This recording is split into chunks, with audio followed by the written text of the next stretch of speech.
ठीक है, ये सब पढ़ लिया था इलेक्ट्रिक करंट के बारे में, उसके एसआई यूनिट के बारे में, उसके फॉर्मूले के बारे में, आई बराबर क्यू अपॉन टी। उसके बाद उससे उसे किससे नापा जाता है, मेजर कैसे किया जाता है, एमीटर से नापा जाता है विद्युत धारा को। चार्ज की एसआई यूनिट देख ली थी, कूलाम होती है। चार्ज क्या होता है, क्या होता है, आवेश कहते हैं जिसको, है ना। कोई भी इलेक्ट्रॉन है उस पर चार्ज होता है, प्रोटॉन उस पर चार्ज होता है, नेगेटिव चार्ज पॉजिटिव चार्ज। ठीक है, क्वांटाइजेशन ऑफ चार्ज, आवेश का परिमाणीकरण देख लिया था। Q बराबर एनई, हमें यहाँ से एक फॉर्मूला मिलता है, ठीक है, Q बराबर एनई, जिस पर हमने क्वेश्चन भी किया था। ठीक है, उसके बाद सर्किट डायग्राम देखा था कैसे बनाते हैं। ठीक है, जो लाइंस दिख रही हैं वो वायर्स की तरह है। उसके बाद जो एरो है वो इलेक्ट्रिक करंट को शो कर रहा है, ए एमीटर को शो कर रहा है, के की है, स्विच है। ये जो लाइंस बनी हुई है ये बैटरी है। ठीक है, ये बैटरी है, और जो हार्ट शेप का बना हुआ वो है बल्ब। ठीक है, उसका डायरेक्शन चेक कर लीजिए, देख लिया था। इलेक्ट्रिक पोटेंशियल समझा दिया था, वोल्टेज यानी विद्युत विभव क्या होता है, तरीके का प्रेशर है। ठीक है, एक तरीके का प्रेशर है जो इलेक्ट्रॉन्स को फ्लो करवाता है। ठीक है, इलेक्ट्रॉन्स को यानी आवेश को, चार्ज को एक पॉइंट से दूसरे पॉइंट तक भेजने में जो मदद करता है वो इलेक्ट्रिक पोटेंशियल करता है। ठीक है, विद्युत विभव करता है। और दो पॉइंट्स के बीच में जो पोटेंशियल का डिफरेंस बनता है, अंतर बनता है, प्रेशर का जो अंतर बनता है, प्रेशर का, दाब का, वो प्रेशर डिफरेंस यानी पोटेंशियल डिफरेंस यानी विभवांतर कहलाता है। और उसकी डेफिनेशन अगर आपको सिर्फ याद ही करनी है तो याद करने के लिए कर सकते हो। Electric potential is defined as the difference between two points in electric circuit carrying some current as the work done to move a unit charge. कितना कार्य आपने एक यूनिट, एक इकाई आवेश ने एक बिंदु से दूसरे बिंदु तक जाने में कितना कार्य किया, उसे ही हम इलेक्ट्रिक पोटेंशियल एंड विद्युत विभव कहते हैं। ठीक है, इसकी एसआई मात्रा क्या होती है, वोल्ट होती है, वोल्ट। ठीक है, अलेक्जेंड्रो वोल्टा पे ये वोल्ट दी गई थी नाम, W अपॉन क्यू। ठीक है, इसका फॉर्मूला होता है। उसके बाद 1 वोल्ट को डिफाइन करने के लिए बोला था, कर लेंगे। 1 वोल्ट को कैसे डिफाइन करोगे, 1 जूल बटे 1 कूलाम। ठीक है, 1 वोल्ट बराबर 1 जूल बटे 1 कूलाम, ये सब लिखवा दिया था, है ना। वोल्ट मीटर से नापते हैं, क्वेश्चन कर लिए थे। सर्किट डायग्राम देख लिया था कैसे बनाते हैं। इसमें ये सब चीजें पढ़ी थी कि इलेक्ट्रिक सेल आपको बनाना है तो ऐसे बनाएंगे, इलेक्ट्रिक बैटरी ऐसे बनानी, कई सारे सेल बना दो।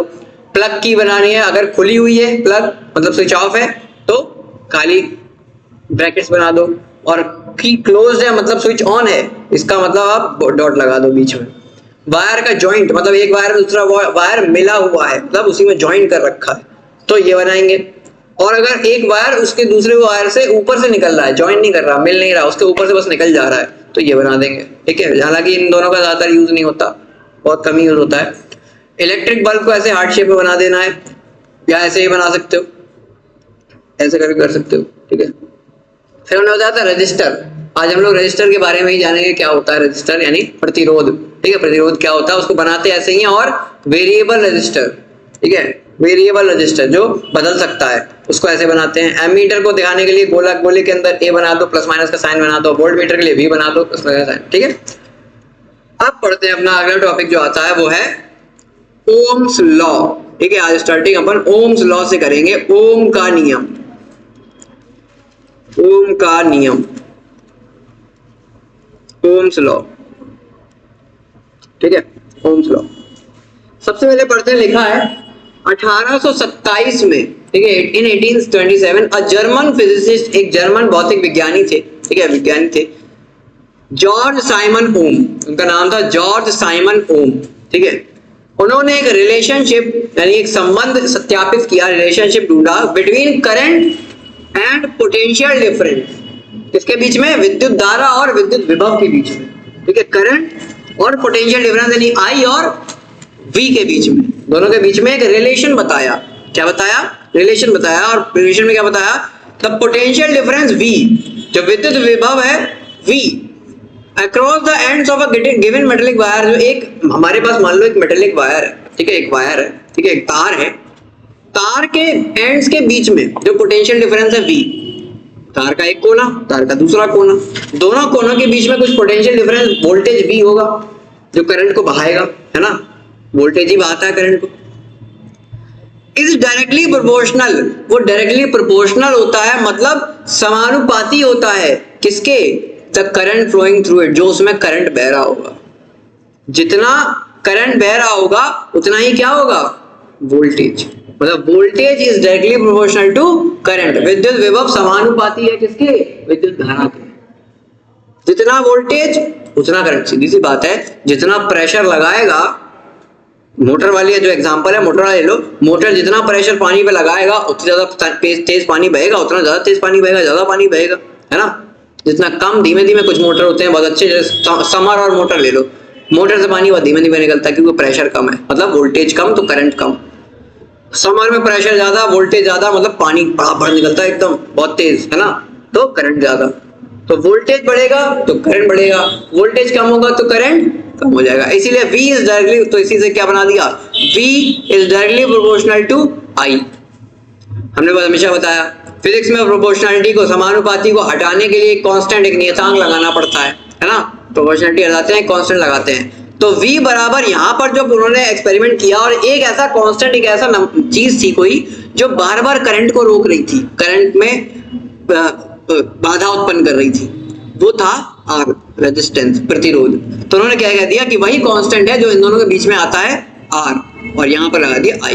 तो कांस्टेंट यहाँ पर कौन आया? R। R क्या है? प्रतिरोध, रेजिस्टेंस, रेजिस्टेंस, ठीक है। नीचे लिखा हुआ है R is a constant for the given metallic wire at a given temperature. किसी एक तापमान पर R एक क्या है? कांस्टेंट है, नियतांक है, और इसको कहते हैं रेजिस्टेंस, यानी प्रतिरोध कहते हैं, प्रतिरोध, प्रतिरोध कहते हैं। It is a property of a conductor. ये एक कंडक्टर, एक चालक की प्रॉपर्टी, यानी उसका गुणधर्म होता है। हर एक कंडक्टर की अपनी एक प्रॉपर्टी होती है जिसको रेजिस्टेंस कहते हैं। इससे क्या होता है? चार्ज का फ्लो रेजिस्ट होता है, मतलब जो चार्ज बह रहा है उसका फ्लो रुकता है। समझ रहे हो? रेजिस्टेंस क्या करता है? चार्ज के फ्लो को रोकता है, रेजिस्ट करता है, ठीक है, रोकता है, रोकथाम, एक बैरियर लगा देता है, एक रुकावट लगा देता है रेजिस्टर, ठीक है। और इसकी SI यूनिट क्या होती है? ओम। इसीलिए ओम्स लॉ है। रेजिस्टेंस की, प्रतिरोध की SI यूनिट होती है ओम, और इसे दिखाते ऐसे हैं, नीचे दिख रहा है, ठीक है, ये देख लो, ये बना हुआ है लेटर ओम, ये ओम का लेटर होता है, ठीक है, यहां पर दिख रहा है ओम, ठीक है। और लिखने को ऐसे लिख सकते हो ओम, OHM ओम। बनाना है तो ऐसे, ठीक है।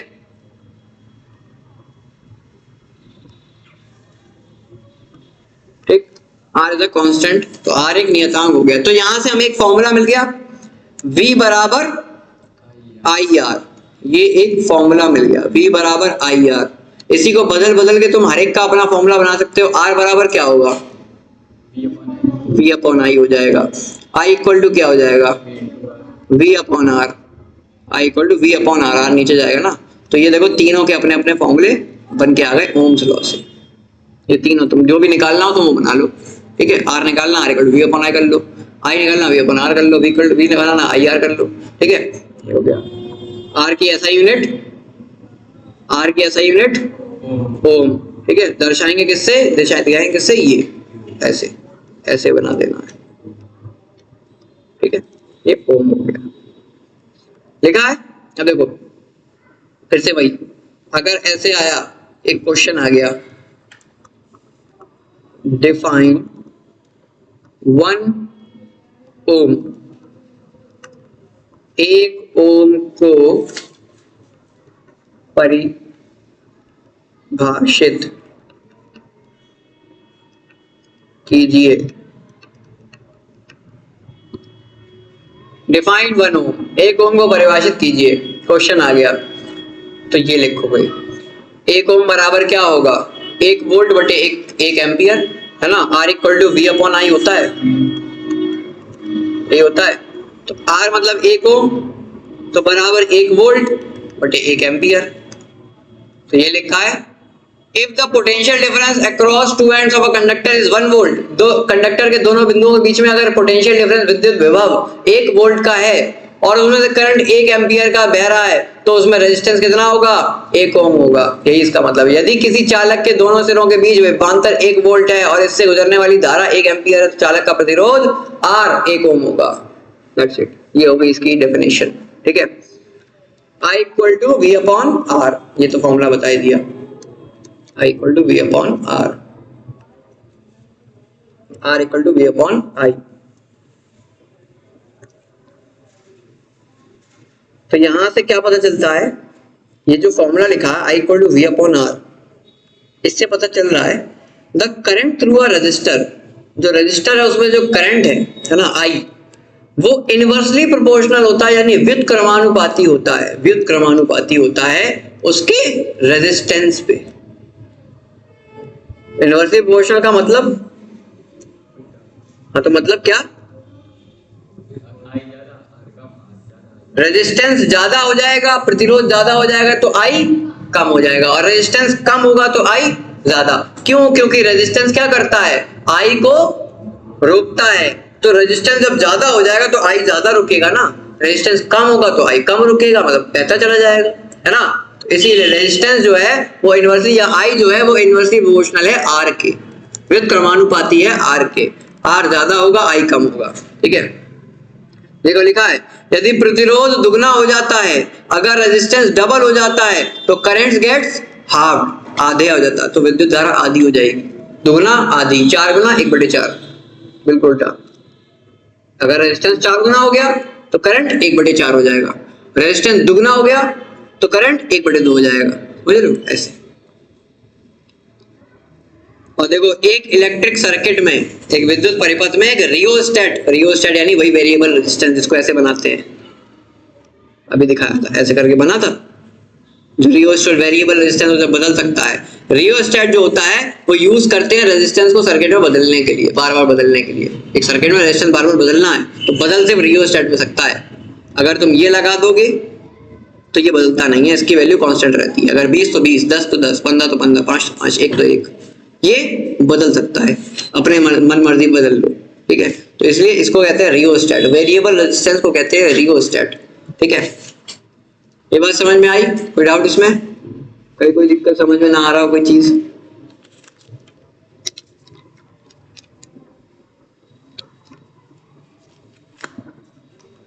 अगला टॉपिक है factors on which resistance of a conductor depends. वो कारक जिन पे एक कंडक्टर का रेजिस्टेंस डिपेंड करता है, मतलब एक चालक का जो प्रतिरोध है वो निर्भर करता है, मतलब क्या बदलने पर उसका रेजिस्टेंस बदल जाएगा, वो चीजें पता करनी है हमें, ठीक है। तो लिखा हुआ है the resistance of a conductor depends on its length. सबसे पहली बात इसकी लंबाई पर, लेंथ पर। दूसरा on it's area of cross section, यानी इसके अनुप्रस्थ काट के क्षेत्रफल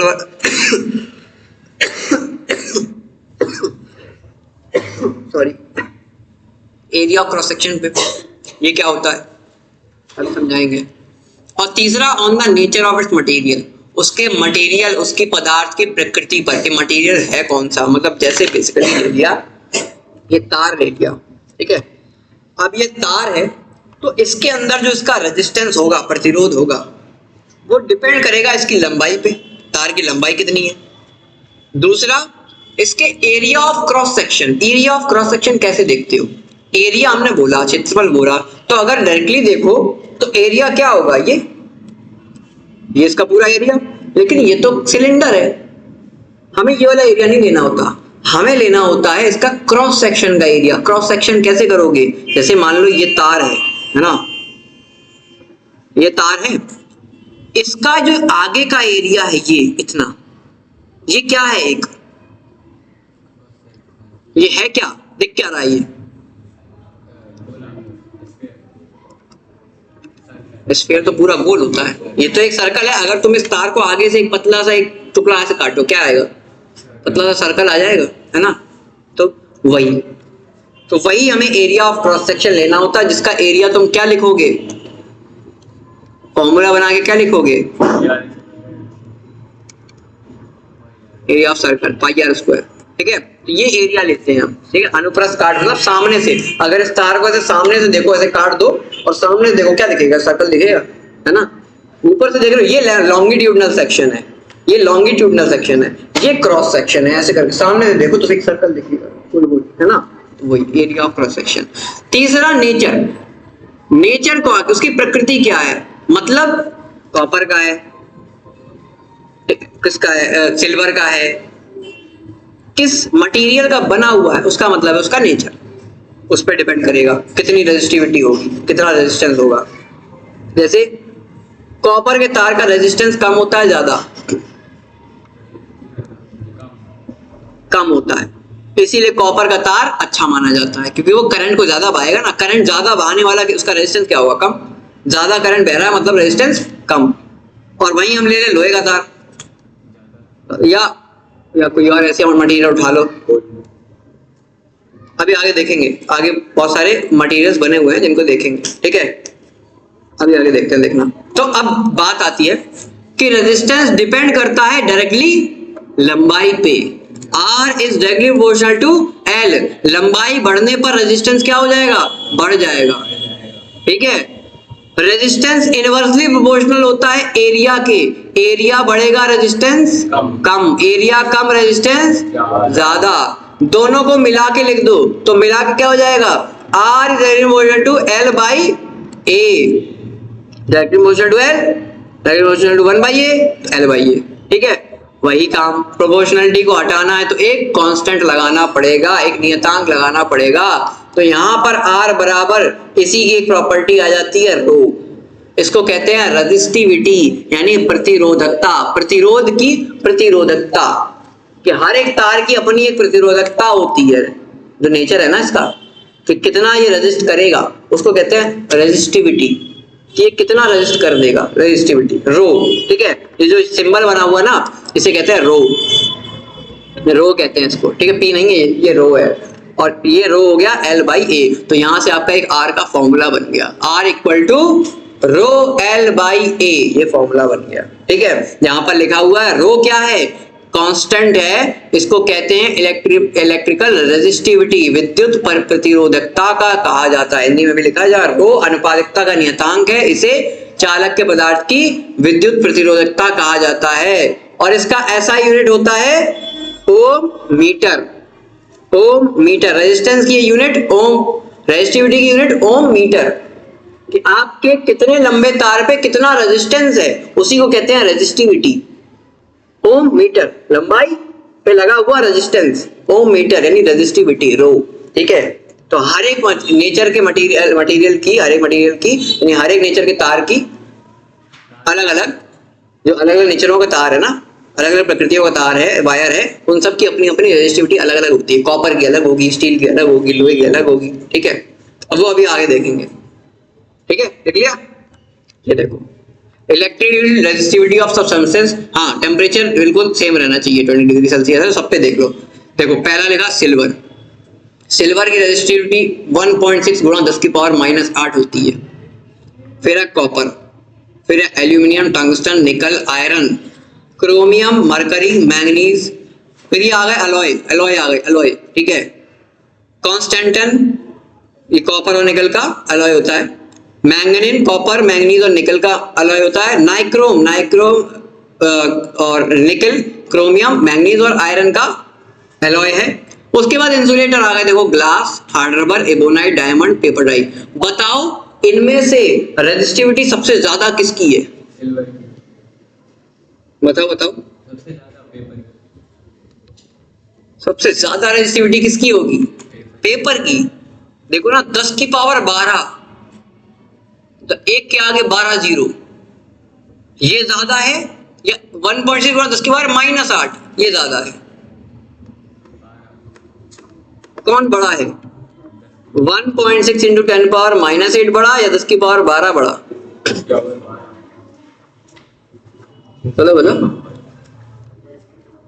वैसी बात है यार, वो तो 10 की पावर 12 बड़ा, 10 की पावर -8 है, मतलब ये लिखा है 0.000000016, 1 2 3 4 5 6 7 8, ये 0 एक और डालो, ये लिखा है, ये बड़ा कि 1 0 0 12 0, ये बड़ा, ये ऑब्वियसली ये बड़ा है ना। तो इसका मतलब पेपर की रेजिस्टिविटी, प्रतिरोधकता ज्यादा, तो जब जिसकी प्रतिरोधकता ज्यादा होती है उसमें करंट कम बहता है, मतलब पेपर में कहाँ बहता करंट, बिल्कुल नहीं बहता, डायमंड में बिल्कुल नहीं बहेगा, एबोनाइट में, रबड़ में कहीं बहता है, रबड़ तो यूज ही करते हैं, जहां जहां इलेक्ट्रिकल चीजें होती हैं वहां रबड़ ही तो यूज करी जाती है, जहाँ इलेक्ट्रिकल लोग जो इलेक्ट्रिसिटी में काम करते हैं लोग, ठीक है, वर्कर्स, और हाथ में रबड़ वाले वो तो पहनते हैं दस्ताने काम करने के लिए ताकि बिजली ना बह जाए, है ना।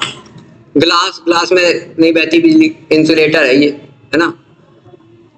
सिल्वर की रेजिस्टिविटी सबसे कम, तो इसमें करंट सब, इसीलिए सिल्वर के तार सबसे बढ़िया माने जाते हैं। सिल्वर के तार यूज होते हैं कहीं जहाँ महंगी जब सिल्वर महंगा है तो जहाँ जो ऐसी चीजें हैं जो महंगी चीजें बनती हैं उनमें सिल्वर के तार यूज होते हैं, गोल्ड के तार भी यूज होते हैं, ठीक है, गोल्ड वायर्स। फिर उसके बाद कॉपर सबसे बेस्ट माना जाता है।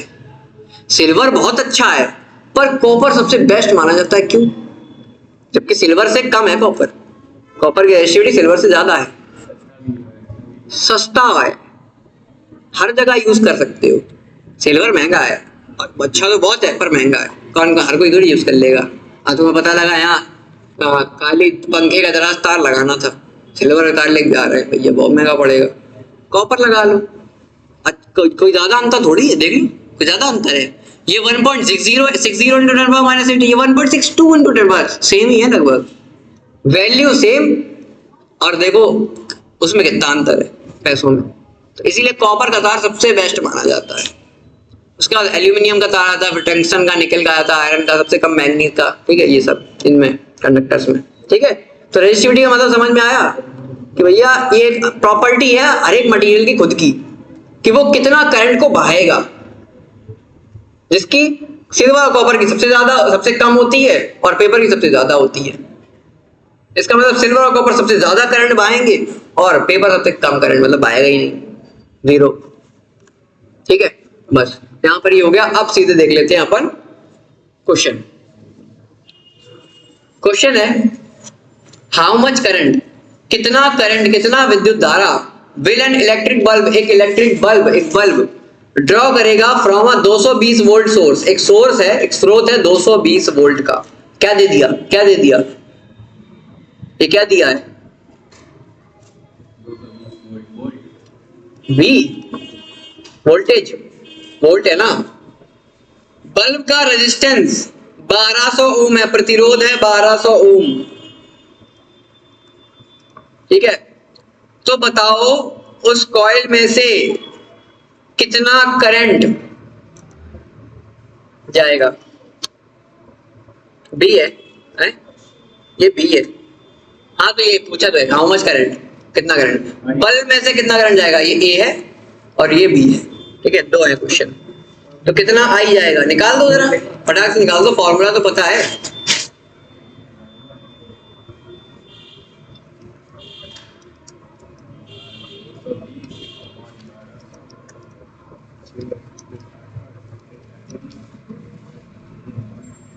लगभग 0.1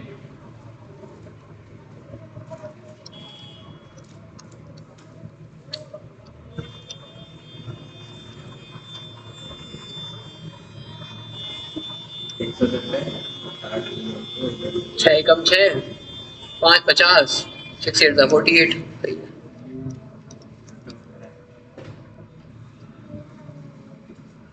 0.18 एम्पियर हो गया ना। I equal to V upon R लगाया, V है 220, R है 1200, 0 से 0 कटा, 22 11 बार 2 से कट गया, 120 60 बार कट गया, 60 से 11 को डिवाइड करेंगे, 0 पॉइंट आया, 0 बढ़ा दिया, 110, 60 से 110 एक बार तो बचा 50, और 60 से 8 का गुणा करोगे 480 आता है, तो बस 8 बार हो गया, 0.18 एम्पियर। ये हो गया A। B करना है, बी में क्या है, हाउ मच करंट, कितना विद्युत धारा एक इलेक्ट्रिक हीटर की कॉइल ड्रॉ करेगी, निकालेगी 220 वोल्ट सोर्स है, अगर उसका रेजिस्टेंस 100 हो। I equal to V upon R, V दे रखा है 220, R दे दिया इस बार 100, आंसर आ गया 2.2 एम्पियर। That's it. देख रहे हो सोर्स सेम है 220। जब रेजिस्टेंस 1200 था करंट कितना आया, जब रेजिस्टेंस 100 रह गया करंट कितना आया, रेजिस्टेंस ज्यादा तो करंट कम, रेजिस्टेंस कम तो करंट ज्यादा हो गया अपने आप। जब वोल्टेज सेम थे 220 ऊपर भी रखे 220 नीचे भी रखे, रेजिस्टेंस बढ़ा दिया तो करंट कम हो गया, रेजिस्टेंस कम कर दिया तो करंट ज्यादा हो गया, ठीक है। इसीलिए बोला R equal to V upon I। ठीक, ऐसे सवाल करने हैं। अगला सवाल देखो, रेजिस्टेंस ऑफ मेटल वायर, एक धातु का कोई तार है, किसी मेटल का तार है, कॉपर का हो सकता है, सिल्वर का हो सकता है, किसी का हो सकता है, जिसकी लंबाई है 1 मीटर, लिख लो L बराबर 1 मीटर, लंबाई L बराबर 1 मीटर, और उसका प्रतिरोध रेजिस्टेंस है 26 ओम, R बराबर 26 ओम, ठीक है, 20 डिग्री सेल्सियस पे। अगर उसकी डायमीटर, उसके वायर की जो तार लिया है उस तार का व्यास डायमीटर D दे दिया, D बराबर 0.3 mm, ठीक है। यहीं पर बस इन सवालों में यहीं पे ये तुम्हें पागल करेंगे थोड़ा सा, और कुछ नहीं इन सवालों में, बहुत आसान है। तो what will be the resistivity, तो बताओ उसकी रेजिस्टिविटी कितनी होगी, और जब तुम निकाल लोगे तो बताना उस टेबल 11.2 जो टेबल अभी देखी थी रेजिस्टिविटी वाली, उस टेबल का यूज करके बताना कि वो मटेरियल कौन सा है। तो पहले रेजिस्टिविटी निकालनी है, मतलब तुम्हें रो निकालना है। अब देखो ये सवाल करो मत, हम कर रहे हैं, देखो सिर्फ R बराबर क्या होता है, रो L बाई A, ठीक, ये होता है। हमें रो निकालना है, A को उधर भेजो, L को इधर भेजो R के पास, तो रो बराबर क्या हो जाएगा, R into A by L, A हो जाएगा, A ऊपर जाएगा L नीचे आएगा, है ना, ये हो जाएगा। अब हमारे पास R है, L है, एरिया, एरिया पहले निकाल लें, एरिया कहाँ है, कहाँ है, हाँ तो उससे निकालेंगे ना। तो A बराबर क्या है, पाई R स्क्वायर, रेडियस है नहीं है, डायमीटर है, हाँ डायमीटर है ना, तो रेडियस डायमीटर से निकालेंगे। उसके लिए पहले डायमीटर को मीटर में चेंज कर लो, ठीक है। तो D बराबर है 0.3 mm, ठीक, mm है। इसको मीटर में बदलने के लिए क्या करें, 1 मीटर में कितने मिलीमीटर होते हैं, 1 मीटर, समझ रहे हो, 1 सेंटीमीटर में 10 मिलीमीटर होते हैं, 1 सेंटीमीटर में अंदर 10 ऐसे लाइनें होती हैं, वो 10 mm होते हैं, तो 1 मीटर में कितने हो जाएंगे,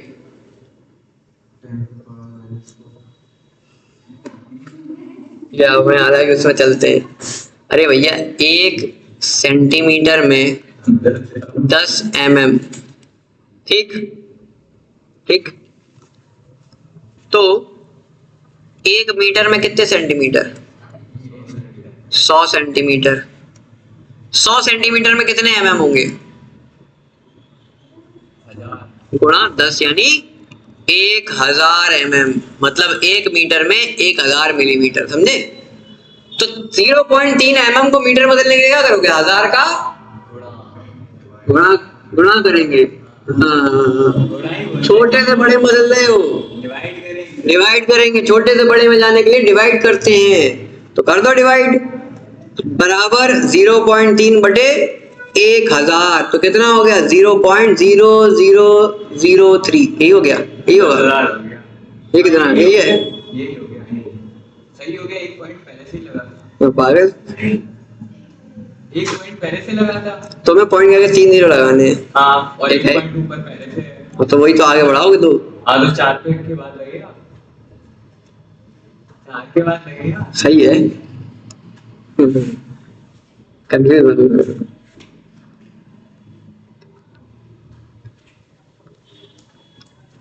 ठीक, तो ये हो गया मीटर में। अभी ये क्या है, डायमीटर, हमें क्या निकालना है, रेडियस, तो रेडियस बराबर तो 0.0003 अपॉन 2, बस। अब चाहे तुम ऐसे लिखो, कुछ बच्चे ऐसे लिखेंगे, कुछ जो स्मार्ट होंगे वो कहेंगे इतना अपन झंझट करें, वो सीधा करेंगे 3/2, और देखो यहाँ कितना था, 1 2 3 4 पॉइंट के आगे 4 0 थे, 10 की पावर -4 सॉरी, और 3/2 का मतलब 1.5 इंटू 10 पावर -4। अब आ गई आपकी परफेक्ट रेडियस, काम खत्म, ठीक।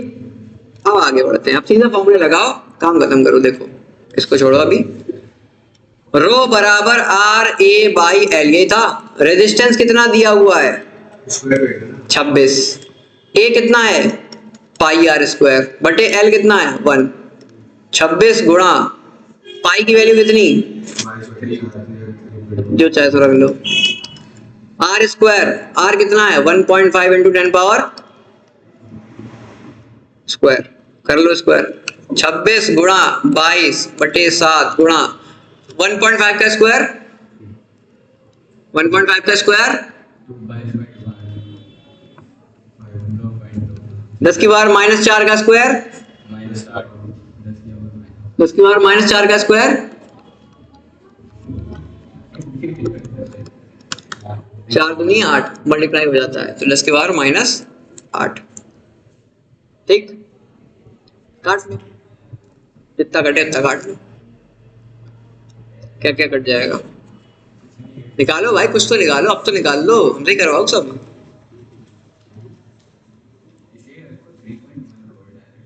मल्टीप्लाई करना पड़ेगा, फायदा है क्या, करना तो पड़ेगा ही।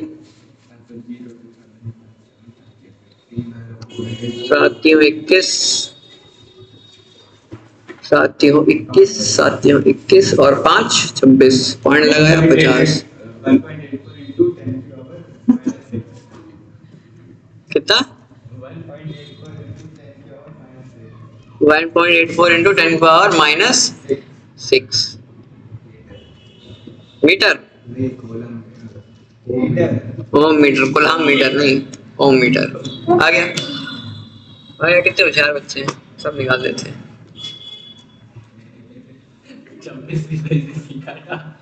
हाँ ठीक है, जब निकाल दिया तुमने तो हम क्या करें, अच्छी बात है तुमने निकाल लिया, काटने थोड़ी बैठे हैं।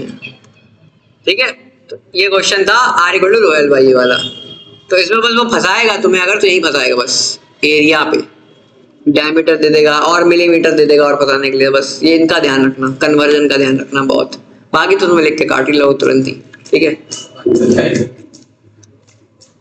ठीक है, अगला क्वेश्चन देखो ऐसे ही, अगला क्वेश्चन देखो जरा, ये देखो ये कितना अच्छा है। एक वायर है किसी मटेरियल का, उसकी लंबाई है L। ठीक, एक वायर था, खजीना थी, है ना, एक वायर था जिसका रेजिस्टेंस था R1, ठीक, जो दिया गया था 4 ओम। ठीक, R का फॉर्मूला होता है रो L बाई ए, R1 बराबर रो L बाई ए हो गया, कितना दिया है R1 4 बराबर रो L बाई ए, R1 की वैल्यू 4 है ना, 4 बराबर मतलब रो L बाई ए की वैल्यू 4 ओम आ गई, 4 है। ठीक, इतनी बात है सिरन दो। दूसरा, नया वायर ले लिया, नया वायर लिया, उसकी रेजिस्टेंस R2, ठीक, बराबर रो तो सेम है दोनों में, मटेरियल सेम है, रेजिस्टिविटी सेम होगी। इसकी लेंथ कितनी है L/2, इसका एरिया कितना है 2a, 2 में 2 का रो L/4a, होगा कि नहीं होगा, रो L/a की वैल्यू 4 बटे में 4, अब आया, हो गया, चलो कितना आसान था।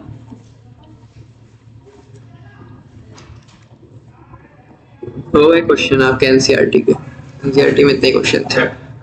अभी चैप्टर कहाँ थे बेटा, अभी कहाँ, अभी बहुत है, अभी तो तुमने वो नहीं करवाए, अभी तो सर्किट डायग्राम आएंगे पैरेलल सीरीज के, पैरेलल सीरीज एक साथ जोड़ देंगे, टोटल रेजिस्टेंस निकालो जोड़ जाड़ के, अभी वो है, फिर उसके बाद पावर है, हीट है, बहुत कुछ है अभी,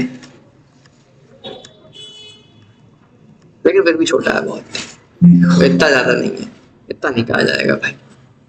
I equal to Q upon T equal to any, V equal to W upon Q, R equal to rho L by A, बस हो गया। नहीं, तुम्हारे लिए भी छोटा है, मेरे लिए छोटा नहीं है, तुम्हारे लिए ज्यादा छोटा है, बिल्कुल मेरे लिए बड़ा है, तुम्हारे लिए छोटा है, तुम्हें तो बहुत लिमिटेड पढ़ना है, तुम्हें पढ़ाने के लिए हमें अनलिमिटेड पढ़ना है, समझे, तुम्हें एक टॉपिक समझाने के लिए हमें उसके 50 एग्जाम्पल देखने पड़ते हैं, तब तुम्हें एक टॉपिक और एक बेस्ट एग्जाम्पल हमें देना पड़ता है, उसके लिए हमें 50 एग्जाम्पल पढ़ने पड़ते हैं। तुम्हें तो बस एक ही पढ़ना है जो हम दे रहे हैं तुम्हें, तुम्हारे लिए हमें कितना पढ़ना पड़ता है हमने सोचो, तो हमारे लिए बड़ा है, तुम्हारे लिए बड़ा नहीं, तुम्हारे लिए छोटा है, तो मैं तो एक दे रहा। लाइक सब्सक्राइब करें दोस्त, कितनी अच्छी बात बोली है मैंने।